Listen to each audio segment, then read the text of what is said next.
the opposition team has said about this online learning being more efficient, while our team believe that offline learning is more effective on educating. Why? Even though online learning is being more efficient, you can do it anywhere at any time, but it has that environment of distraction. It doesn't focus on how you learn. The flexible way is that you can learn anywhere and any time.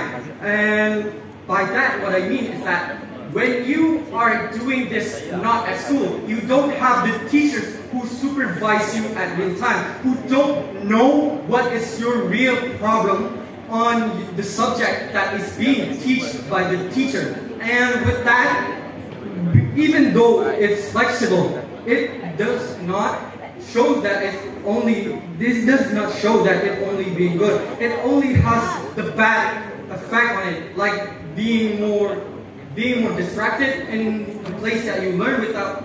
As an example, when you learn at home, you would be more easy to get distracted by playing games, playing or watching movies, because there won't be anyone who supervises you at that place.